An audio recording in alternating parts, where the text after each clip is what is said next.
قرآن ہے میرا رہنما، قرآن شفا ہے، نور ہے قرآن، جلا دل کی میرا قرآن، رضا رب کی میرا قرآن، قرآن قرآن۔ الحمدللہ رب العالمین والصلاة والسلام علی سید الانبیاء والمرسلین، اما بعد فاعوذ باللہ من الشیطان الرجیم، بسم اللہ الرحمن الرحیم۔ الصلاة والسلام علیک یا رسول اللہ وعلی آلک واصحابک یا حبیب اللہ، الصلاة والسلام علیک یا نبی اللہ وعلی آلک واصحابک یا نور اللہ۔ میٹھے میٹھے اسلامی بھائیوں اور مدنی چینل کے ناظرین، آپ کے لیے آج سے ایک نیا سلسلہ ہم شروع کرنے جا رہے ہیں، جس سلسلے کا نام ہے ایک قصہ ہے قرآن سے۔ قرآن ہے میرا رہنما، قرآن شفا ہے، نور ہے قرآن، جلا دل کی میرا قرآن، رضا رب کی میرا قرآن، قرآن قرآن۔ بڑے ہی انوکھے قصے لے کر ہم آپ کے لیے حاضر ہوں گے۔ قرآنی واقعات ہیں، توجہ کے ساتھ سنیں گے تو انشاءاللہ بہت کچھ سیکھنے کو ملے۔ آج ایک بڑے عجیب و غریب تابوت کی بات کرنی ہے۔ جی ہاں، ایک ایسا باکس، ایک ایسا تابوت جس کا ذکر قرآن میں موجود ہے اور اسے تابوت سکینہ کہتے ہیں۔ اس تابوت میں کیا ایسا تھا، آئیے سنیے۔ آپ سے گزارش ہے کہ جب بھی یہ ویڈیو کلپ آپ دیکھ پائیں تو اپنے دوست احباب کو، بلکہ ہو سکے تو اپنے گھر والوں کو جمع کر کے قرآن کے اس واقعے کو سنیے گا، تاکہ قرآن کے نور سے ہم سب کے دلوں کو جلا ملے۔ تابوت سکینہ یہ شمشاد کی لکڑی کا ایک صندوق تھا جو حضرت آدم علیہ السلام پر نازل ہوا تھا۔ یہ آپ کی آخر زندگی تک آپ کے پاس ہی رہا، پھر بطور میراث یکے بعد دیگرے آپ کی اولاد کو ملتا رہا، یہاں تک کہ یہ حضرت یعقوب علیہ السلام کو ملا، اور آپ کے بعد آپ کی اولاد بنی اسرائیل کے قبضے میں رہا، اور حضرت موسیٰ علیہ السلام کو مل گیا تو آپ اس میں تورات شریف اور اپنا خاص سامان رکھنے لگے۔ یہ بڑا ہی مقدس اور بابرکت صندوق تھا۔ بنی اسرائیل جب کفار کے لشکروں کی کثرت اور شوکت دیکھ کر سہم جاتے تھے، ڈر جاتے تھے، اور ان کے سینوں میں دل دھڑکنے لگتے، تو وہ اس صندوق کو، اس باکس کو اپنے آگے رکھ لیتے، تو اس صندوق سے ایسی رحمتوں اور برکتوں کا ظہور ہوتا تھا کہ دلوں میں سکون و اطمینان کا سامان پیدا ہو جاتا تھا۔ لرزتے ہوئے دل پتھر کی چٹانوں سے زیادہ مضبوط ہو جاتے تھے، اور جس قدر صندوق آگے بڑھتا تھا، آسمان سے نصر من اللہ و فتح قریب کی بشارت عظمی نازل ہوا کرتی اور فتح مبین حاصل ہو جایا کرتی تھی۔ جی ہاں، بنی اسرائیل میں جب کوئی اختلاف پیدا ہوتا تھا تو لوگ اسی صندوق سے فیصلہ کراتے تھے۔ صندوق سے فیصلے کی آواز اور فتح کی بشارت سنی جاتی تھی۔ بنی اسرائیل اس صندوق کو اپنے آگے رکھ کر اور اس کو وسیلہ بنا کر دعائیں مانگتے تھے، تو ان کی دعائیں قبول ہوتی تھیں، اور بلاؤں کی مصیبتیں اور وباؤں کی آفتیں ٹل جایا کرتی تھیں۔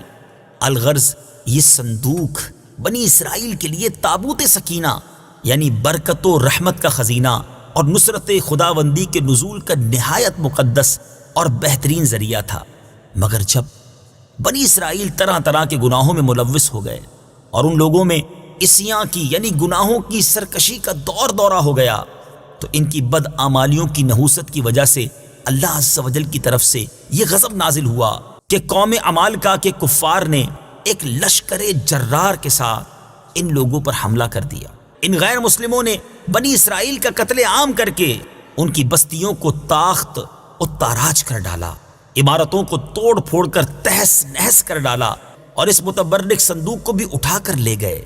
اس مقدس تبرک کو نجاستوں کے کوڑے خانے میں پھینک دیا۔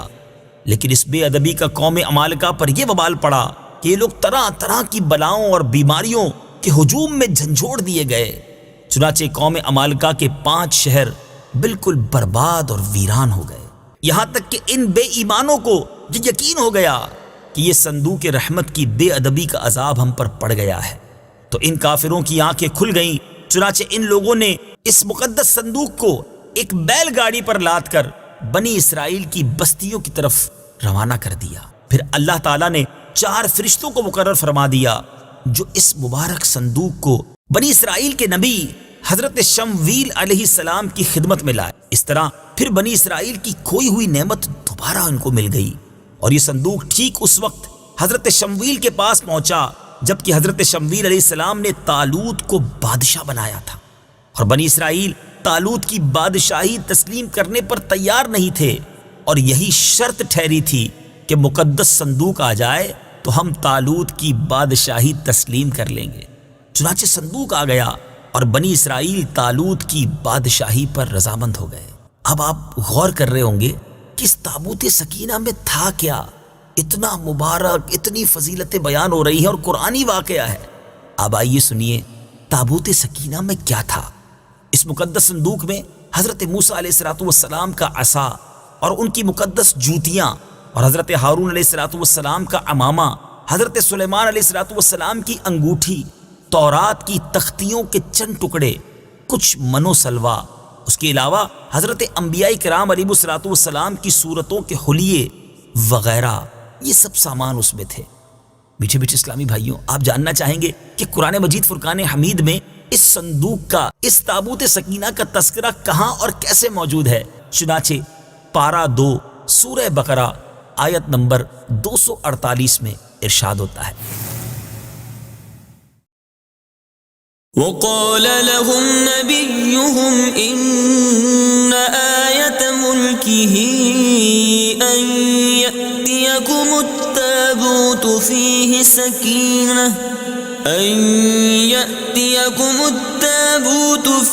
سكينة